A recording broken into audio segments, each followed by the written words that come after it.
Amazing, thank you. Can you guys hear us good? Because it's so loud. Okay, amazing. Love it that you're here. I hope you had a great first day of Future of Festivals. And we're going to talk about the future of the festivals as it is in the title. Talking mainly about AI today, and since Alex isn't here, who is like the booking part of our booking panel, we decided to kind of broaden it up a little bit, talk about the general use of AI in festival production, in customer success, so everywhere where you can actually implement it, and what are the risks maybe, what are like the ethic kind of like cornerstones of using AI, and also what you can do with it and what are the chances. And we have two amazing speakers here. But before I let them introduce themselves, I just quickly wanted to say, because since we're a short one person and we have a whole hour to talk about this, feel free to ask questions anytime. Get your thoughts on the stage. We have like a mic going around. You can just raise your hand. So if there's like anything said that you have a question to, just do it like during the panel as well. And then in the last 10 minutes, we'll also have like a little bit of time for any questions left. And I think we can start the panel. And I would love it, Maureen, if you could quickly introduce yourself, your work. How did it come about, your agency, and what kind of work you're doing?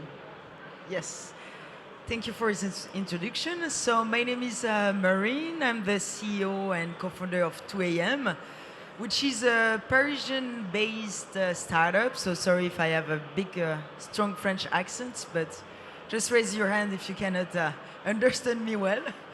And basically, we work mainly with festivals, music venues, and promoters.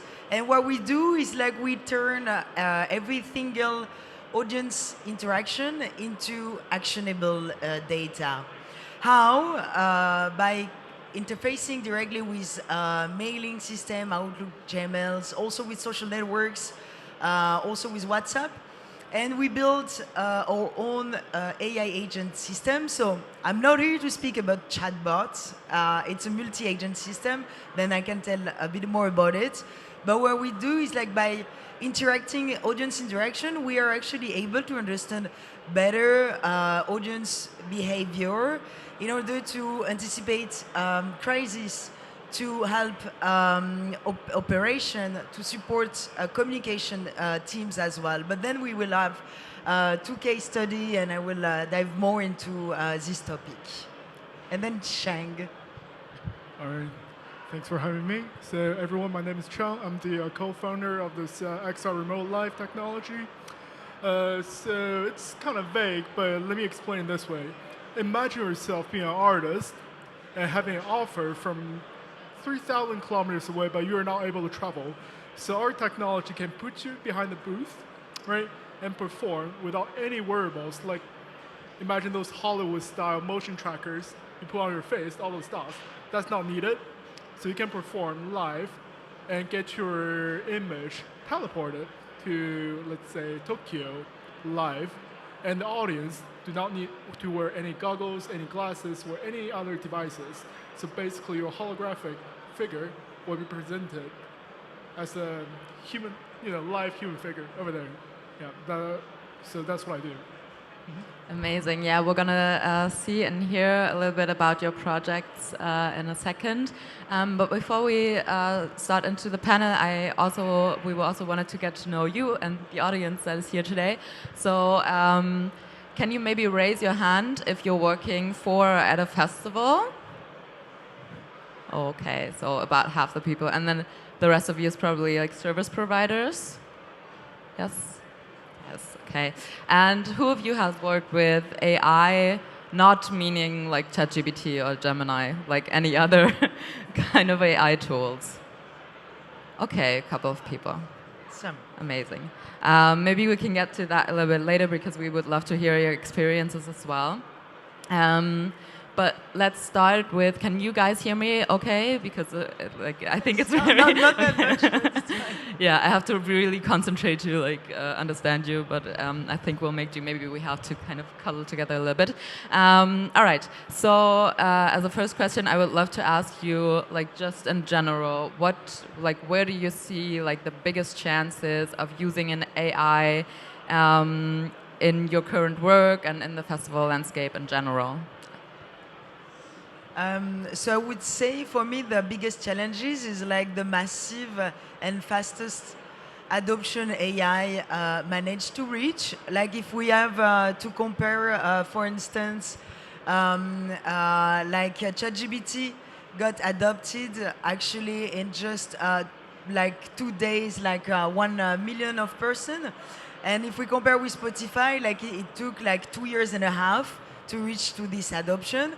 So for me, the adoption of AI is super fast because it happens also being in totally natural language, so which makes things easier to get. And then when it comes to festival, there is different kind of AI actually. So if we speak in terms of assistive AI, there is a different kind that can help festival organizer to plan, to promote, to produce their show.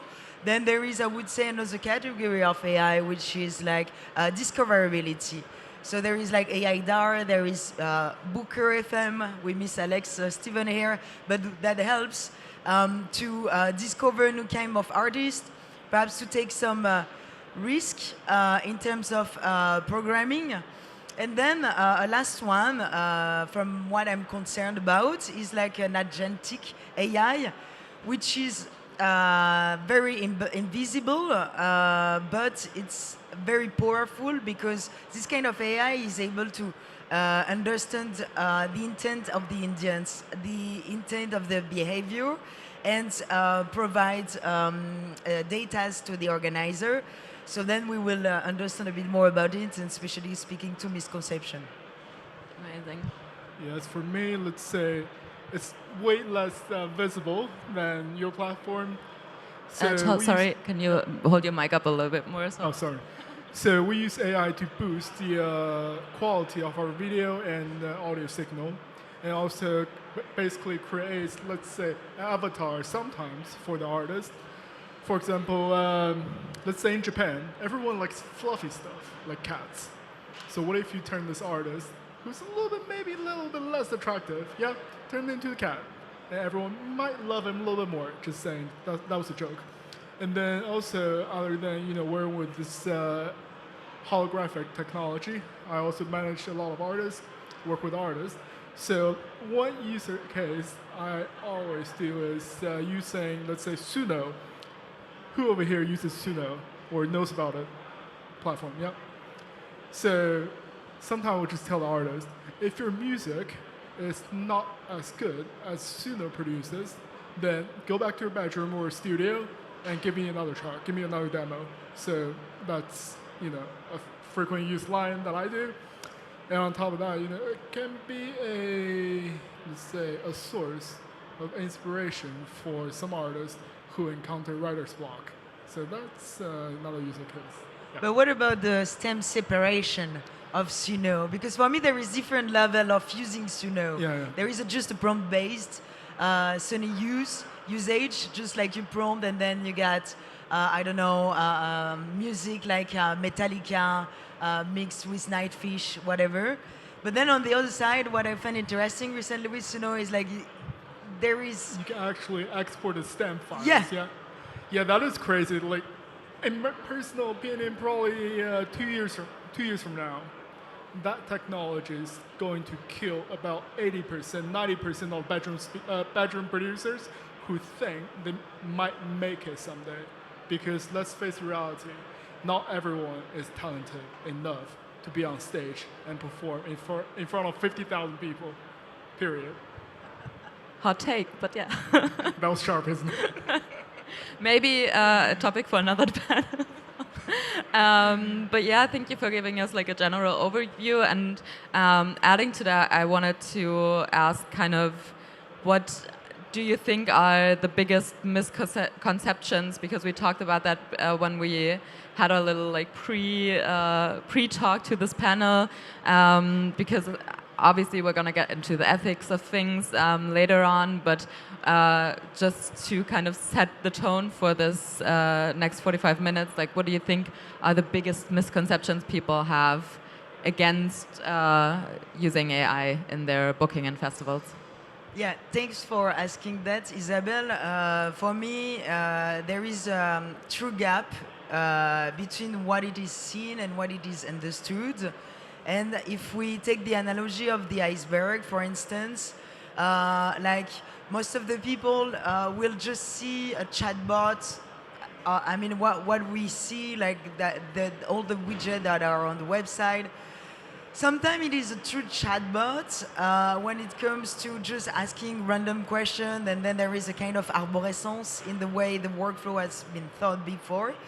But then when it comes to agentic AI, for instance, there is different kind of layers, and there is we can imagine an iceberg where you see actually you think the chatbot is only connected to the LLM and then to your website. But on the other hand, the face that is submerged under the water, and you don't see, is like there is like many other tools, like the RAG system, which is a retrieval augmented generative system. Then you get a complex understanding of how to route the request, and then also like how you will interface with other tool in order to execute a task and to be able to automate further the workflow. So there is, for me, like lots of layers that are still hard to handle, and especially because there is lots of language abuses. When people speaking about AI agents, sometimes it's just a chatbot, and sometimes they are true AI agents. So the most thing I would ask is like if whether this chatbot or this AI agent is actually able to execute a task, and if it's not, so it's just a chatbot and there is not that much AI in it. But then when they are actually able to order something, or to change a ticket name, or to made whatever kind of modification, this is a true multi-agent system. So these layers are still to be understood, but we're getting there, I must say. Do you have anything to add, Chang? No. Yeah, I love that because I feel like right now we're still in the kind of overhanging time where people associate AI a lot with ChatGPT and stuff like that. So I love it that we can sit here today and talk a little bit more and get a little bit deeper into that. And so, Marine, I want to play the ball back to you right now. Because you obviously, like, your startup is working with AI, and I really wanted to talk about like how AI can make our day-to-day work life in the festival industry easier. And you have a presentation that you brought, so maybe you can tell us a little bit about your work and everything you did with it. Can we have the presentation on the screen? Yes. Thank you. So let's make things even more concrete. So there is a big festival in France named Rock en Seine. It's like 180K festival with who we've been working, and basically this year, like, they've been a bit into trouble because like Deutsche, I don't know if you're you know this artist. She's a famous rap artist. She just got the Grammy Award, and basically it happened that she just cancelled the day before the festival. So you can imagine you are in the middle of the production, you have to deal with so many other issues, and then one of your headliners actually cancel, and then you have to make an announcement to your public audience. And so what happened, because we work with Rock en Seine, and basically with them we are only connected into their contact at mailing. And so we could see an increase on our platform of 1,200 persons requests. So which was like 120 plus emails to deal with. And the point is like with Reconsent, like they used to work with 5 ticketing system. So any kind of ticketing system has his own sales condition, his own process, his own support teams to work with. And so with our platform, it was easy then to implement the way actually every single customer could get an answer to their request. And so it helps the team to preserve the relationship with the fan while doing with other issues. And they could focus on the communication. So they did like another campaign. Then they finally choose not to reimburse, but they choose to give away like 15 euros of cashless. And so at least it gave a bit of satisfaction to the people that really wanted to see Dauchi. And so we could do that with the multi-channel, and so it was like definitely a big support for a team. And now I will give you another case study. So it's very French oriented, but we look forward to work with other countries. So we had the French Music Week this year as well. That was an idea for president, and basically, so we integrated our platform into the social, into the ticketing system. And out of 30,000 interaction, we could see there was like a totally untapped opportunities because we were able to understand true intents of the audience. And for instance, like we received like more than 450 questions regarding where to park. So before analyzing in real time all those type of requests, perhaps the team wouldn't have thought of sending an email 2 days before, sending the map, where to park, what to do. And then we saw that it lowered ground, parking question up to less than 60%.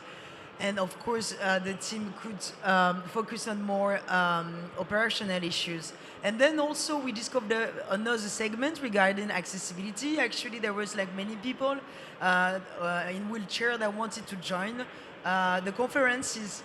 And so we could create a dedicated page for this person with more information and specific also for people that have to go through the spaces with wheelchair in order to take out the wordiness. And so we could see like there was a new segment. And then one last untapped opportunity, I mean, one of the biggest one, but there was many others. People were asking actually, so what was the end time of that event? Which means that people, like the person that was attending to the event, were a bit worried about like, will I be able to go back in metro? Will I be able to manage time to go home and look after my kids? And then after that, we could see that by just sending an emails, adding more info, sending the map, I did the map to the FAQ, then the people eventually stayed more, went more buying beers, spending more time over there rather than just running away after the conference and being a bit like stressed by doing so. So it definitely improved the satisfaction as well. So that's one of the two. Amazing, very cool. I think that's like a perfect example of like how human AI collaboration can work perfectly and actually also create benefits for the festivals or like the events that you're working with. Not yet. All right, so that was a little teaser, 4 and 5 minutes. But Chang, I actually wanted to ask you first, do you have like any other examples of where you think like the working with AI can actually like benefit like every single actor in the festival scape and can create like genuine collaborations? Yeah, for me, let's say I sometimes also work with festivals. Yeah, and I always get this question about who they should book for a certain market. And me personally, like, I'll probably use an AI tool to do some social listening, pick out signals on various social media platforms, and get the artist information or get some names that would serve as a reflection of the ticket sales, or let's say basically that can be translated into ticket sales and use that as a mirror for my decision making. Yeah, that's probably what I can think of right now. All right. So maybe we can get to you a little bit more and the work that you do with XR Remote Live. So you have brought a little video. I don't know if you want to introduce it a little bit before we talk about it, or if we just want to show it and then... Yes, certainly. So our tech team is based in Shanghai, and let's say just a few months ago, before that, we're a team inside of Sony China, and we did a management buyout. So right now we own the intellectual property and everything. But a few years ago, we did this proof of concept in Shanghai with our gears, with some real audience to collect some data and their feedbacks. And basically this video, or that little video, is going to give you more direct impression of what we are and what we do and what this technology really is. So let's go. Let's go. That was a teaser.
Yep.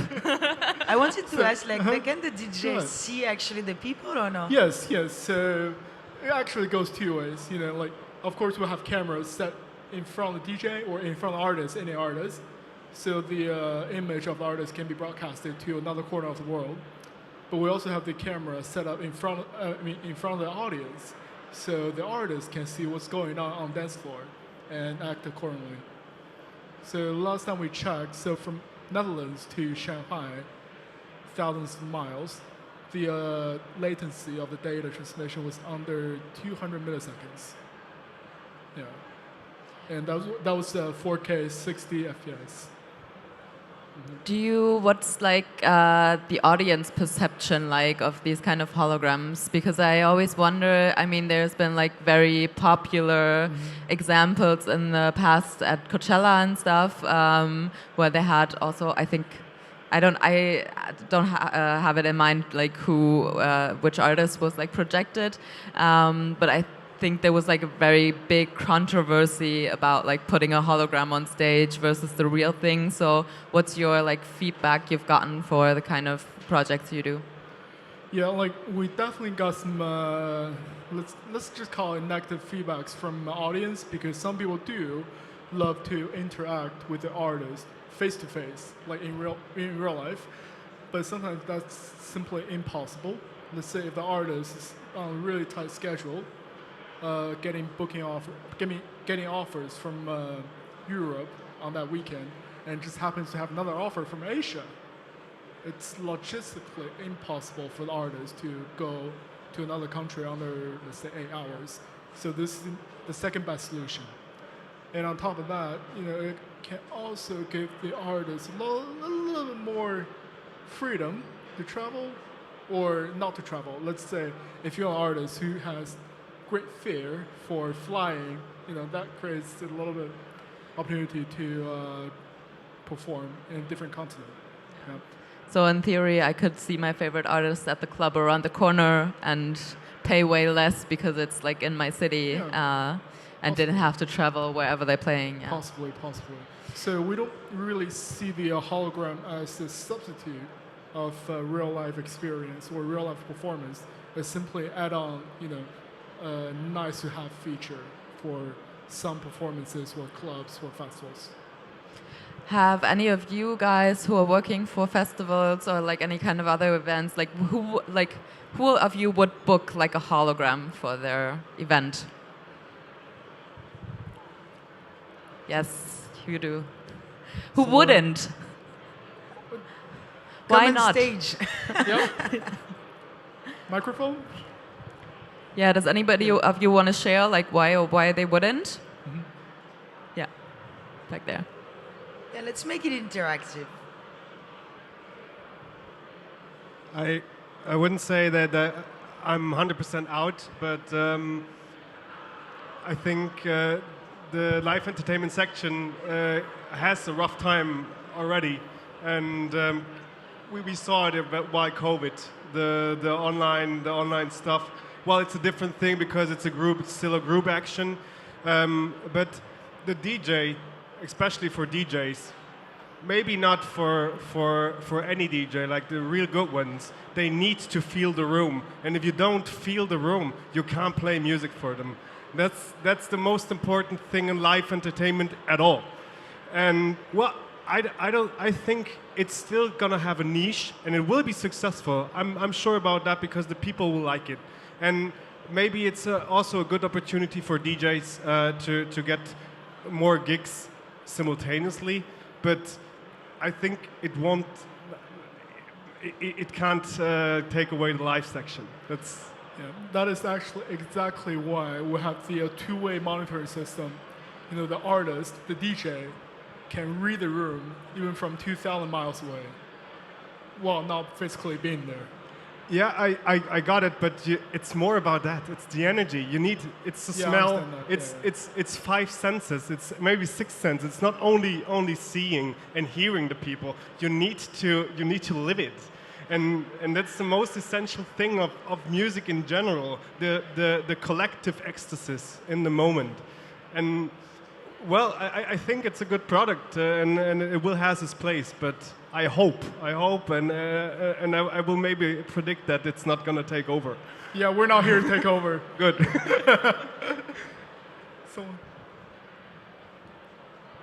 Hi. I'm a DJ also, and I agree with my friend.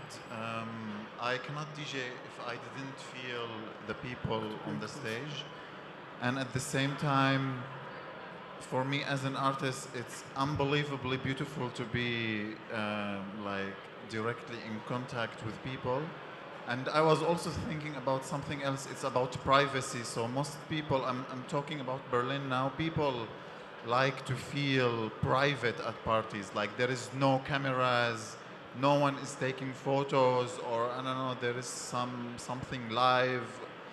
People are seeing how people are interacting with each other. I play also at a lot of sex-positive parties, so this is like extremely impossible.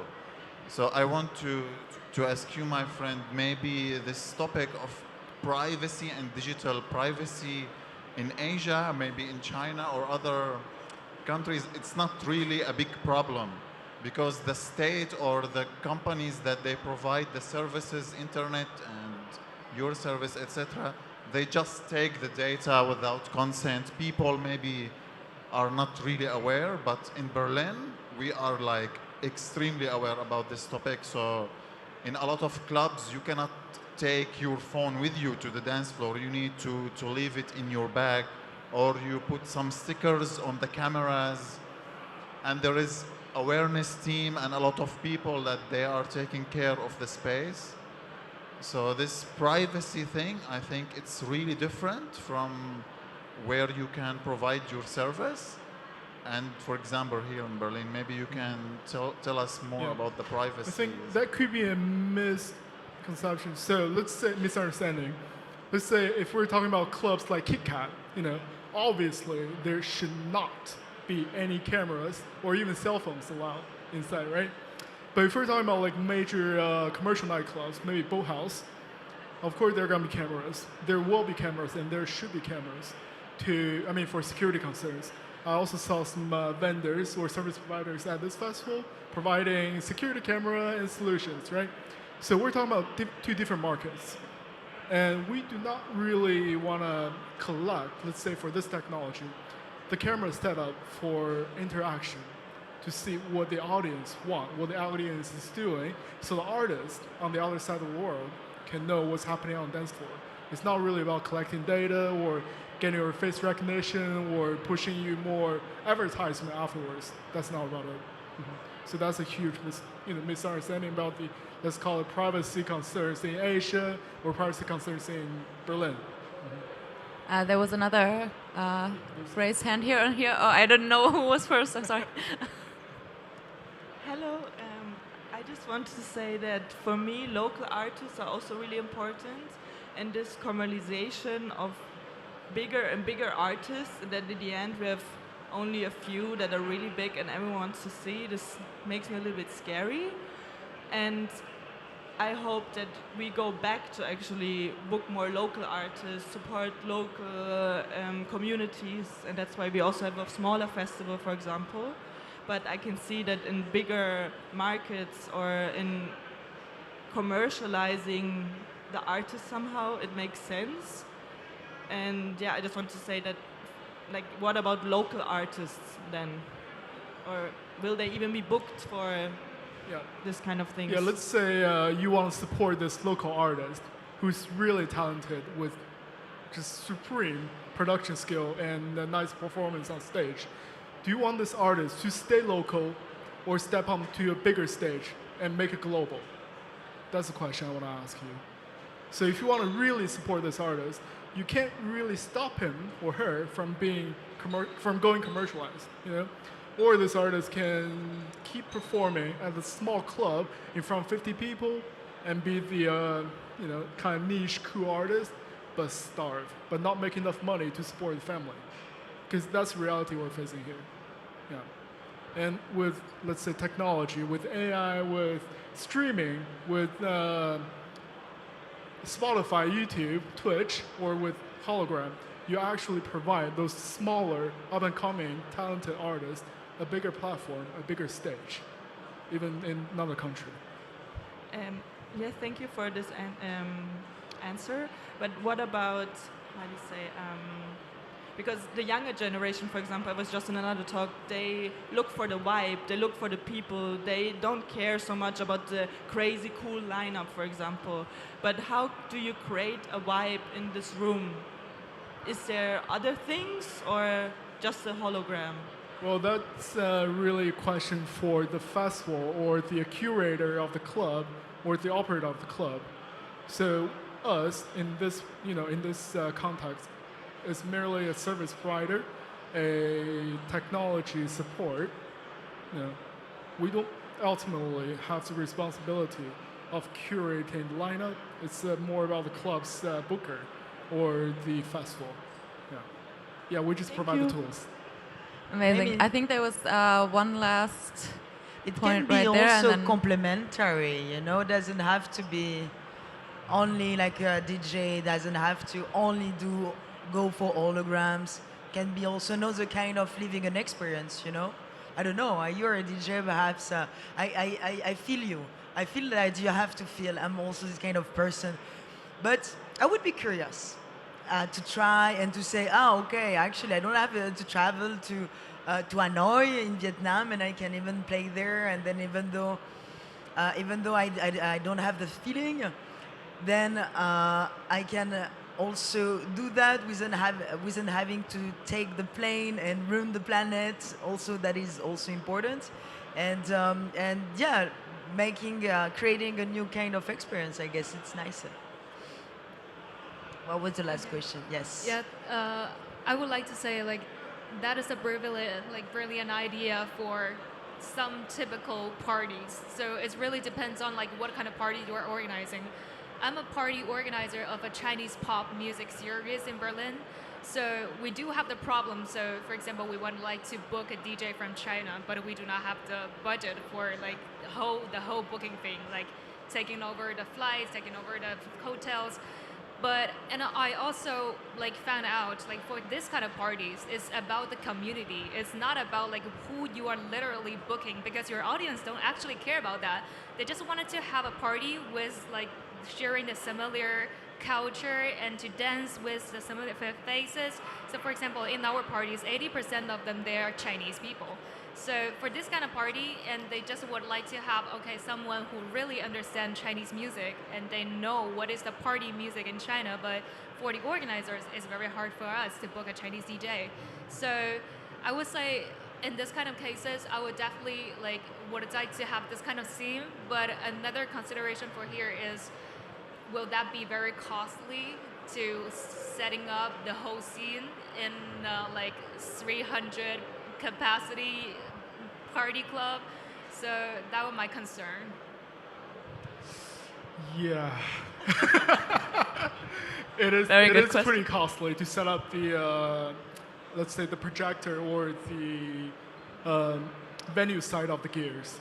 Yeah, it actually takes more time than a lot of festivals or some smaller scale events where you can basically just set up a backdrop of LED screens and put in speakers. It's more complicated than that. So if we're talking about 300 people capacity, small club event, yeah, it's probably not feasible. Got it. Thank you so much. I think that's a very valid point as well, and maybe we have time in the end to touch on the costs of everything, because I think that's something that we're also still in the process of finding who can actually afford which kind of AI tools and usages.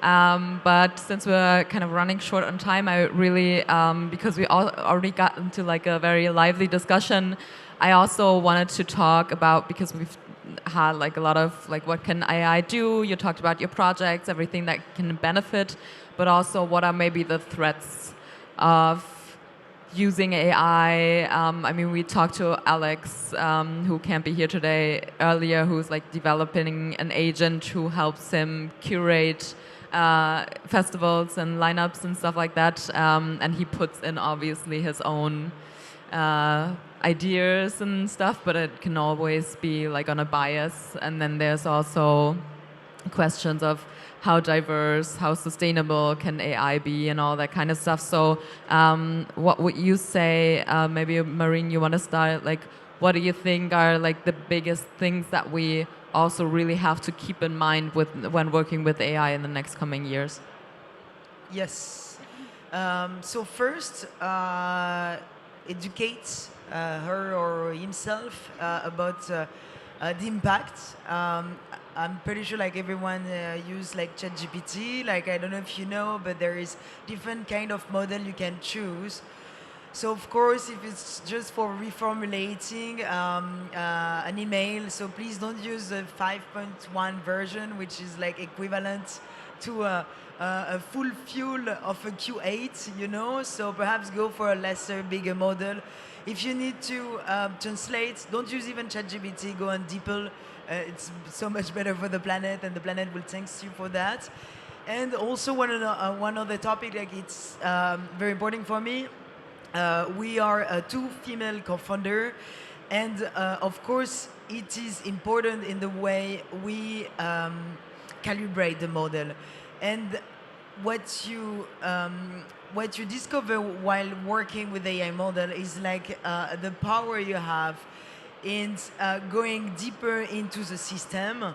And so the facility you have to ask it to go in that direction, whether this direction. And so it is important, of course, to be inclusive the way you train the data, to be as diverse as you can, the way you understand the model. I can give you an example for auto-tagging music. So here in Germany, there is Cyanit AI, which is famous to create auto-tag on music. So of course, pop, rock, rap, electro, dance music, like super well recognized. But then when it comes to Rwanda guitar, to Swahili kind of beats, then it's harder because of course there is not so much data on that. And I start seeing actually in Africa like new AI models, a new LLM that are trained specifically on the data set of those countries. And for me, it's something that is very, very important to look after. Chang, do you have something to add? Yeah, maybe from a event curator or promoter's perspective. Me personally, I think using AI to be a tool of assistant in the decision-making process of booking artists can be a double-edged sword. Because let's say, if we simply use AI to determine which artists can be translated into ticket sale, then most of the festivals in all the markets will have a similar lineup. Because if we're talking about dance music, we're talking about Tiesto, we're talking about Skrillex, we're talking about Fred again. And those artists will generate ticket sales anywhere. If we're talking about hip-hop, then it's Eminem, and maybe Dr. Dre. So if we're using AI to do that, then we're basically facing massive effect. You know, the big artists will stay big, and small artists will never get a chance to see the light, the light of the day again. So that's something I think festival promoters or club bookers should keep in mind. What do you think can be like possible ways to kind of counteract the things that you just talked about? Like, is there something that we can do to kind of like, get into the different direction? Yeah, manually set up a perimeter. So maybe as a festival promoter, you definitely want to keep in mind that your balance sheet matters. You have to sell tickets. So maybe for the top 20% of the headliners, you want to use AI to do some social listening to get an idea of what kind of artist or which artist is being talked about in your region. Then for the rest of the lineup, you can probably reach out to the community and get their opinion on who's up and coming, who's worth the attention and the budget to give an opportunity to be on stage. Yeah, so it's more a manual thing.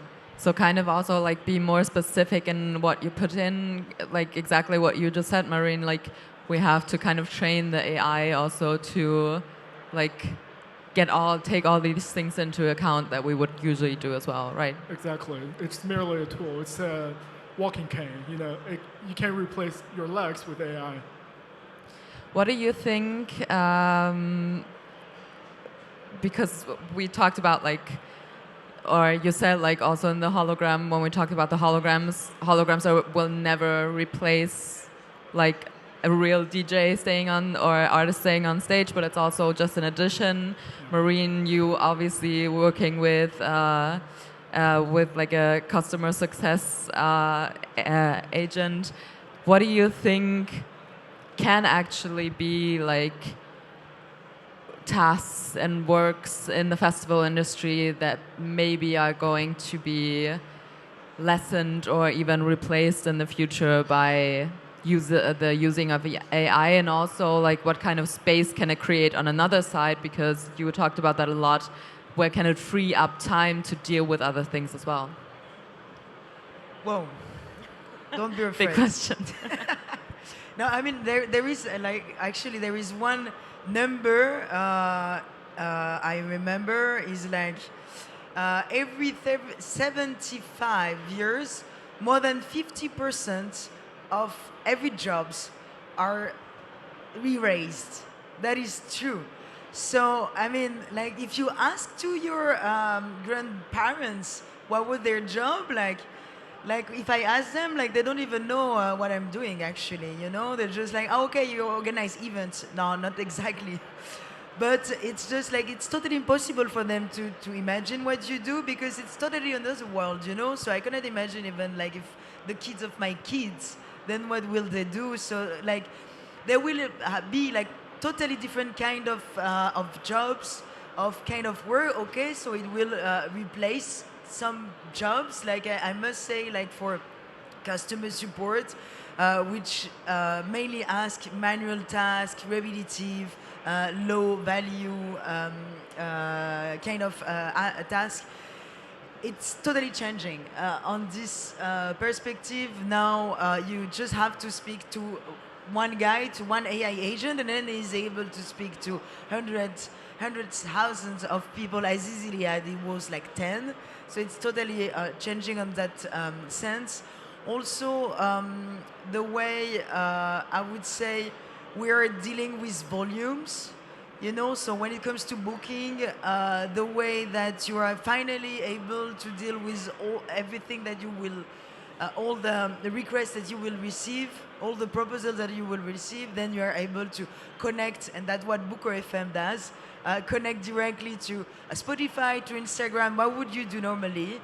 And then you are finally able to answer to everyone, you know? So it's also nice to see that there is a different perspective putting into force. And still we don't know, actually. We don't know, but if I have to say one thing, just don't let the train going without you. Just grab everything that you can from learning about what are these AI agents, learning from what is AI discoverability, AI tagging, in order to not being put on a side and to be as well a change maker. Do you have something? No. Perfect last words, I would say. Because we're running out of time, and I actually wanted to open up the floor after I ask one last question, because I always feel like we have way too little time on these panels, and then also you get like a lot of input to a lot of different questions. So maybe you both can say like one thing or two things that you would love people to take with from this panel, or like working with AI in general. Like, what would you say like is something that you would want to give to the audience? Who wants to start? Yeah, I mean, if you are looking for... No, I'm not going to do the promotional one. That would be too easy. So here's my number. No, be conscious of model you're using. I mean, that what I said before. Be curious as well, you know? It's not because it's a new technology. It's something that I'm not used to, that I should just put a stop and not looking into. And also, it's already here.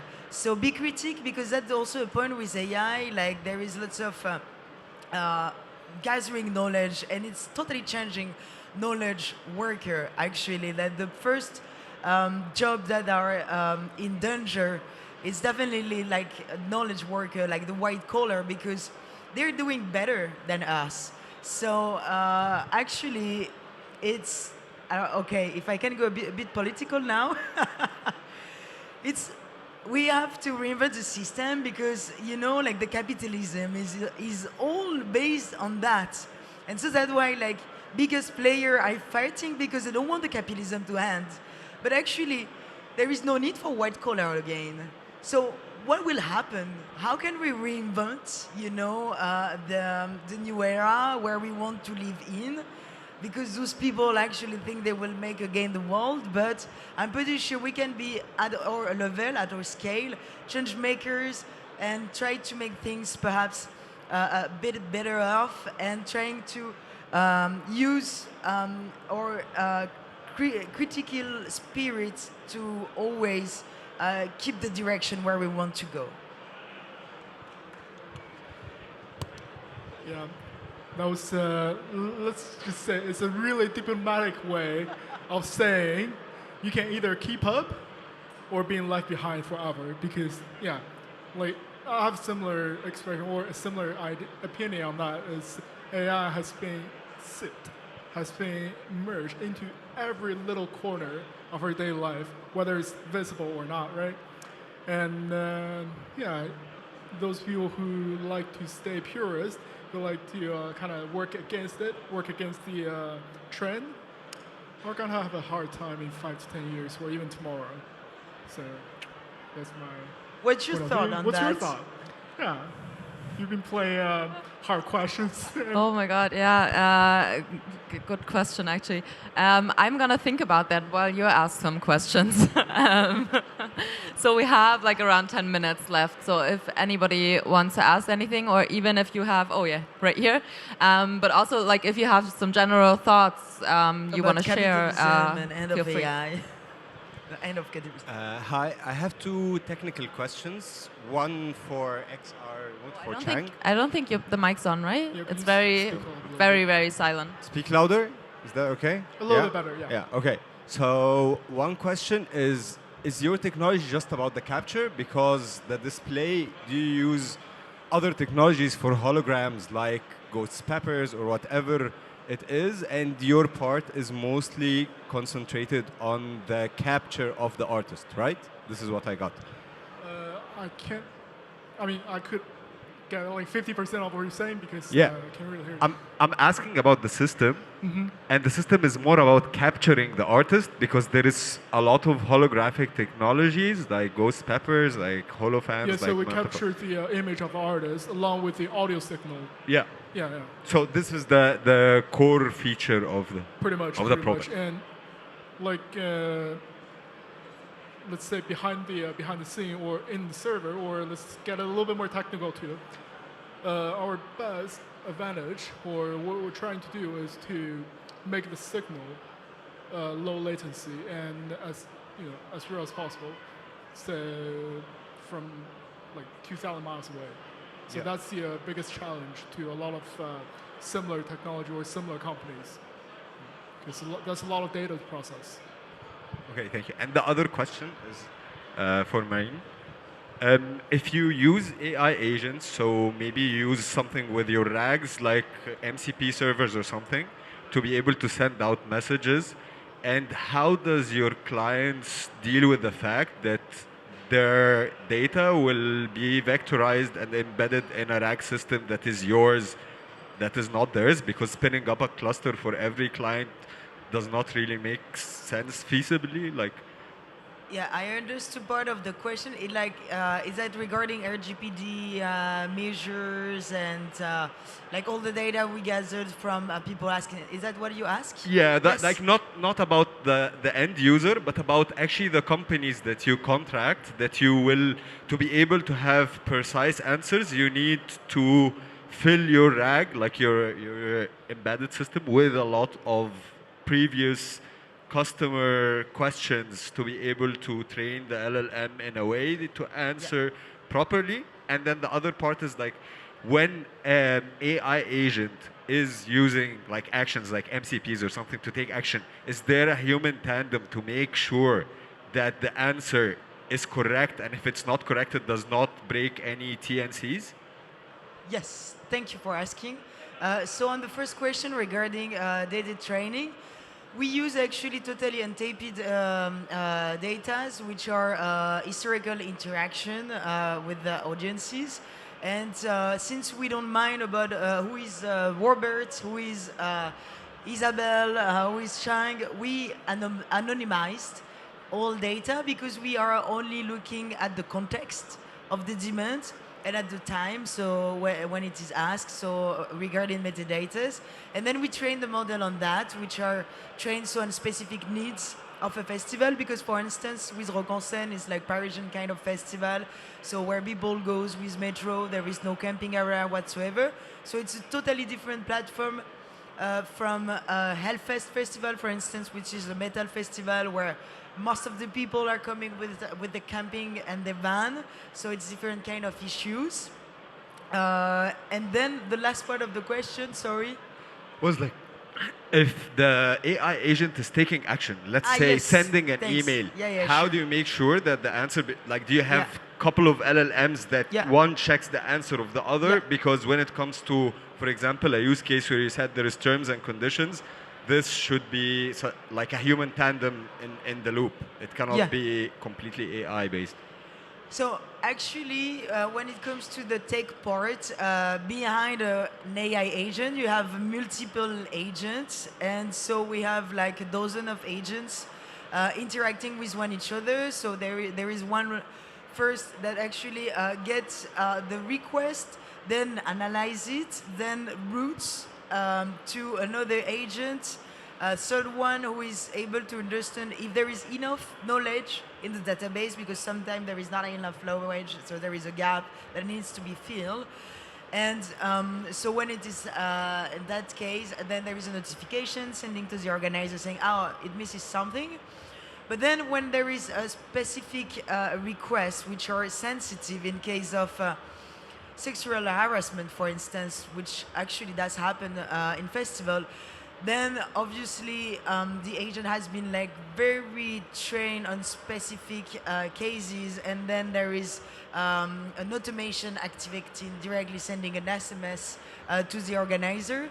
So the biggest work we've done so far was to develop the core machine learning in order to understand not only keywords but the context of the request and the intent, in order to answer in the most relevant way we can, and also not answering in the case of incidents, or also like just forwarding the request to specific members of the team when there is specific needs to be addressed. Okay, one last point. Does your clients allow you to keep the data that you have vectorized and you have already loaded in your RAG system? Yeah, as far as it is totally anonymized, then for statistical purpose we can. But then if they will ask us to withdraw, it's in the contract, and we are totally clean with that. Yes. Alrighty, I think we need to wrap it up as well. Is there any? Maybe we have time for one more question if there are any. But it doesn't look like it. So I found my thing as well, because I still had a little bit of a homework. Yes, we want to know your thought, Isabel, and then we can all have a beer. So I really like your point about like the 75% of people like getting new or jobs that haven't existed, because I'm very skeptical about AI. So I would definitely play into your be curious thing, but also because we haven't had time so much to talk about maybe also the dangers of AI and like specific categories of like festival and musicscape. I would also say like call bullshit on like things that are happening right now, because I don't know, like I'm not gonna get too deep into it, but maybe some of you know, like the Netherlands have been, like the streaming charts have been taken over by like very right-wing extremist AI-generated songs. It's happening in Germany as well. I know it has like a little bit less to do with live, but that's always like something that is like very current and very in my head. So I think like be very also like, I don't know how to say it in English, so like balance both sides maybe. Be curious, but also keep an eye out for bullshit. All right, I think that's it for today. Thank you very much. I hope you could take some thoughts with you, and I hope you have a great last couple of hours of Future Festival today.